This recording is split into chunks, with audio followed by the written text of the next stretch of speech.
Mohon maaf kepada jamaah yang ada di rumah atas ketidaknyamanannya karena barusan ada kesalahan teknis atau kendala teknis. Mohon maaf yang sebesar-besarnya. Ya, baik.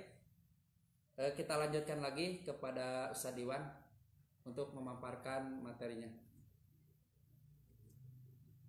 Hadirin jamaah online yang dimuliakan Allah.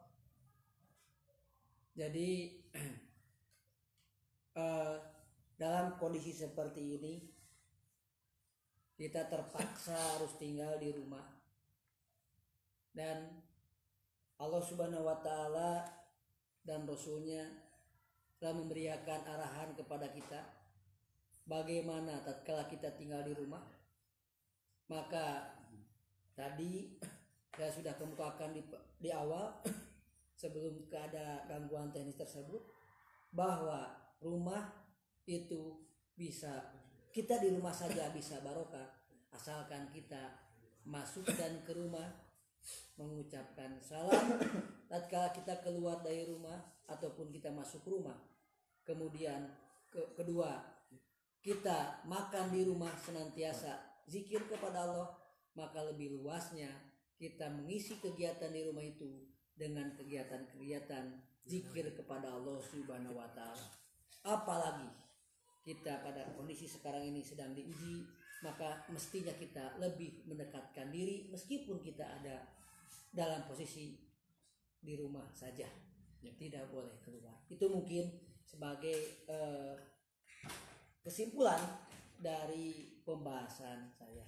Ya, terima kasih kepada Ustadz Iwan. Alhamdulillah saat ini ada pertanyaan.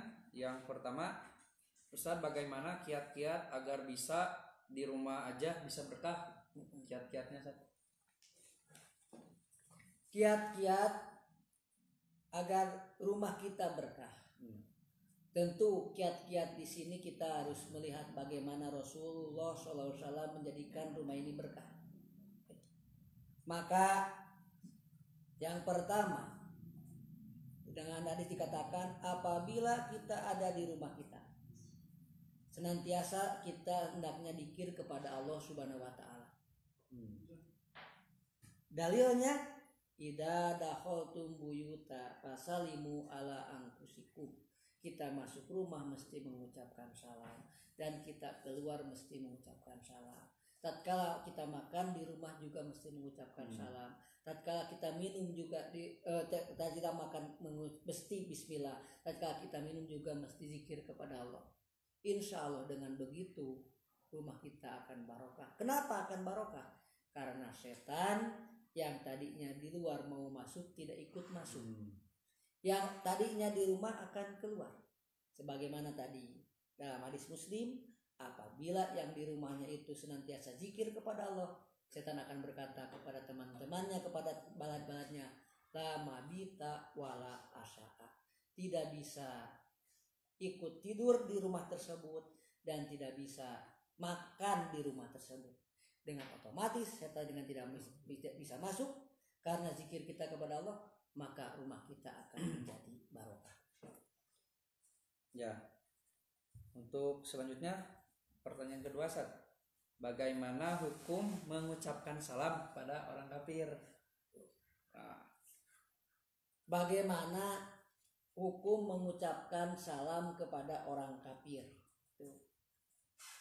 Jamaah online yang dimuliakan oleh Allah Subhanahu wa Ta'ala, ada dalam sebuah hadis dikatakan pada suatu saat orang kafir mengucapkan salam kepada Rasulullah Sallallahu Alaihi Wasallam dengan ucapan assalamualaikum. Kemudian mengucapkan assalamualaikum.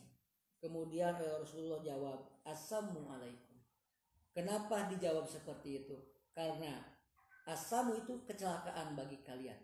Kenapa dijawab dengan kecelakaan bagi kalian? Karena ucapan yang dilontarkan oleh orang kafir bukan ucapan keselamatan bagi kamu, keselamatan bagi kalian, tapi mendoakan kecelakaan bagi kamu. Maka jawabannya, kalaulah orang kafir mengucapkan salam kepada kita, maka kita menjawab assalamu alaikum. Kecelakaan juga untuk kamu. Nah, selanjutnya Ustaz, ada berapa macam salam itu? Maksudnya bagaimana ini? Salam bagaimana? Jadi kan yang ini. Oh iya, mungkin tadi ya. Jadi mungkin tadi sebagaimana yang dijelaskan oleh Al-Qusairi. Al-Qusairi mengatakan bahwa salam itu ada 3. Salam diucapkan kepada rumah yang ada pengisi rumahnya. Yang pengisi rumahnya itu adalah seorang muslim. Maka mengucapkan salamnya mesti Assalamualaikum warahmatullahi wabarakatuh. Kalau kita masuk rumah, di rumahnya ada orang muslim. Atau kita keluar rumah, di rumahnya ada seorang muslim. Yang kedua, apabila kita masuk rumah tapi tidak ada siapa-siapa, maka yang diucapkannya menurut Al-Qusairi, pendapat Al-Qusairi adalah Assalamu alaina wa ala ibadillahi sholihin. Keselamatan bagi kami dan bagi hamba-hamba Allah yang soleh. Kenapa? Padahal di rumah tidak ada siapa-siapa. Ini kata siapa tidak ada siapa-siapa. Justru tatkala kita keluar di rumah ada. Kalau tadi setan, kalau sekarang bukan setan lagi, jin muslim yang ada di rumah. Jadi kalau kita misalnya masuk ke rumah kemudian ada yang menjawab, jangan langsung bicara juri. Itu adalah jin muslim yang ada di rumah kita. Itu. Yang ketiga, apabila kita masuk ke rumah, masuk ke suatu rumah, rumahnya milik orang non muslim, maka ucapan yang mesti kita ucapkan menurut Al-Qusairi, Assalamu ala manittaba al-huda. Keselamatan bagi orang-orang yang akan mengikuti petunjuk Nabi. Ini yang mesti diucapkan kalau kita masuk ke rumah non muslim. Oh, itu saja. Belum ada pertanyaan lagi, Pak. Itu mungkin mudah-mudahan jelas ya. Jadi sekali lagi, kalau kita ingin memiliki atau kita diam di rumah saja bisa barokah, tergantung diri kitanya. Di rumah saja bisa tidak barokah. Sekali lagi tergantung kita. Keluar juga tidak bisa menjadi barokah. Tergantung diri kitanya. Di dalam kita juga bisa barokah, tergantung diri kitanya. Jadi pada hakikatnya sebuah rumah bukan diukur oleh besar atau kecilnya, gedong atau bukan gedongnya, tapi sebuah rumah diukur barokah atau tidak barokah itu tergantung orang yang ada di rumah tersebut. Tergantung bagaimana cara mengisi rumah tersebut. Itu seperti itu. Udah ada lagi yang masuk mungkin saya pertanyaan mungkin ya di Facebook, silakan pertanyaan apa itu di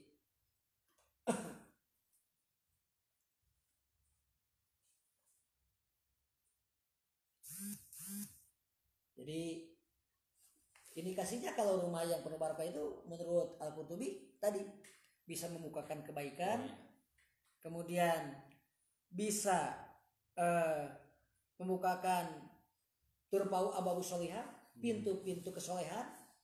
Yang pertama bisa memberi kebaikan, yang kedua bisa membukakan pintu-pintu kesolehan, yang ketiga asada, bisa memberi kebahagiaan. Kalau ketiga ciri itu ada di rumah kita, meskipun kita mesti diam di rumah, maka rumah kita barokah.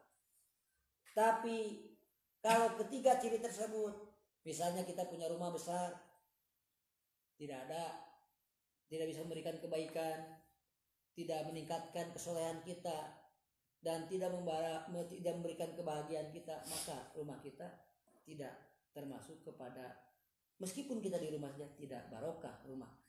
Dengan kita tinggalnya di rumah itu tidak barokah. Rugi berarti saja kalau misalnya. Iya, sangat rugi. Ketika masa pandemi gitu, rumah kita tidak menjadi barokah. Sangat rugi. Ke rumah sudah pandemi, kita disuruh tinggal di rumah, tapi tinggalnya kita, keberadaan kita di rumahnya tidak membawakan barokah. Nah, saat ini dari Naga nih Seth, yang bertanya, ya, dari bau Endah, Urdianingsih. Ustaz, terasa kita dapat barokah dari Allah seperti apa sih wujud nyata contohnya dengan di rumah aja terasa? Ya. Ini contohnya seperti ini Bu atau Bapak ya yang bertanya itu dari Nagrak. Ada orang yang rumahnya banyak, di mana-mana, malah rumahnya besar-besar. Tapi dia lebih lama tinggal di hotel, tinggal di apartemen daripada rumahnya sendiri. Malah dia tatkala ada di rumah sendiri dia tidak merasa tenang, merasa was-was. Dia tidak merasa tenang, malah merasa was-was, takut ada yang mencuri lah, takut ada yang apa. Ini contoh orang yang berada di rumah tidak mendapatkan keberkahan dari rumah tersebut. Jadi di rumah sendiri sudah tidak bahagia. Di rumah sendiri saja sudah tidak membawakan kesolehan. Malah dia lebih betah tidur ataupun berada di luar rumah daripada di rumah. Berarti rumahnya ada masalah dari keberkahan tadi. Jadi wujudnya kalau kita ingin tahu bahwa rumah kita itu ada barokahnya atau tidak, ada keberkahannya atau tidak, tinggal rasakan aja sendiri. Kira-kira kita lebih enak enjoy tinggal di rumah atau enjoy kelayaban keluar gitu. Karena banyak orang yang di rumah tidak enak, ingin itu kelayaban gue kemana gitu, padahal rumahnya banyak, rumahnya bagus, di rumahnya serba ada. Tapi ada orang yang meskipun rumahnya kecil dia merasa nyaman dengan keluarganya. Nah itulah rumah atau keluarga yang rumahnya mendapatkan barokah. Kenyamanan itu saja. Ya kenyamanan, ciri-cirinya. Kebahagiaan, kemudian bisa meningkatkan kesolehan, bisa memberikan kebaikan gitu. Itu cirinya seperti itu. Ya.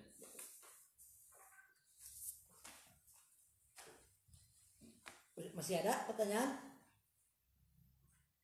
Ada Ustaz. Masih ada. Berarti intinya kenyamanan ya Ustaz, berarti udah terasa misalnya udah di rumah nyaman, berarti udah ada barokah gitu. Iya. Kalau rumah kita dihuninya sudah merasa nyaman, kemudian membawakan kebahagiaan, nilai keimanan kita juga meningkat, kemudian kebaikan juga sering kita dapatkan di rumah tersebut, maka itu rumah mendapatkan barokah. Makanya kalau di orang-orang kafir itu ada ilmu Feng Shui itu. Ilmu Feng Shui. Mereka berusaha supaya rumahnya mendapatkan tidak mendapatkan balai, tidak mendapatkan penyakit, ininya harus mengarah ke sini, harus mengarah ke sini. Itu jadi hakikatnya non muslim juga sama, menginginkan orang kafir juga sama, menginginkan rumah itu enak. Tapi cara orang kafir itu dengan tahayul, dengan kemusyrikan. Tapi kita sebagai orang Islam punya cara agar kita memiliki rumah barokah itu tadi yang disampaikan oleh Nabi, oleh Allah dalam Al-Quran surat An-Nur tadi itu. Tidak dilihat dari bagus tidaknya. Ya, tidak dilihat dari bagus atau jeleknya suatu rumah, justru dilihat dari sejauh mana yang punya rumah tersebut mengisi rumah tersebut.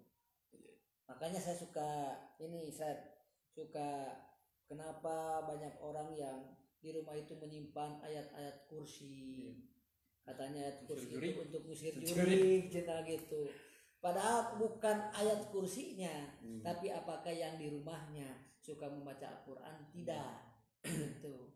Apakah yang di rumahnya suka, orang yang isi rumahnya itu suka mengucapkan bismillah ketika makan atau tidak? Jangan-jangan makannya sambil jalan-jalan saja, minumnya sambil berdiri, gitu. Nah ini jadi kalau yang seperti ini ternyata bukan dia yang minum, dia setan yang minum. Yang masuk bukan dia, hakikatnya adalah setan. Maka akan jauh dari barokah rumah. Jauh ya Ustaz, rugi ya Ustaz. Sangat rugi, apalagi sekarang itu. Ya kondisi sekarang. Lockdown, kuker mah kudu di imah teu menang barokah, teu boga biasa. Rugi 12 eta mah status itu rugi sangat rugi sekali. Gitu. Jadi sekali lagi ya kita berusaha. Meskipun kita didirikan masjid di rumah diterima saja agar rumah kita jadi barokah. Nah, ada lagi nih Sid dari Ustadz Robi nih Sad. Ya. Bagaimana hukum menghormat bendera atau mencium logo apa saja termasuk bendera? Itu turun. Bagaimana hukum menghormat bendera atau mencium logo? Jadi gimana Sad? Bagaimana hukum menghormat bendera atau mencium logo, misalkan bendera ya hormat bendera, mencium bendera. Bagaimana hukum menghormat bendera atau mencium logo?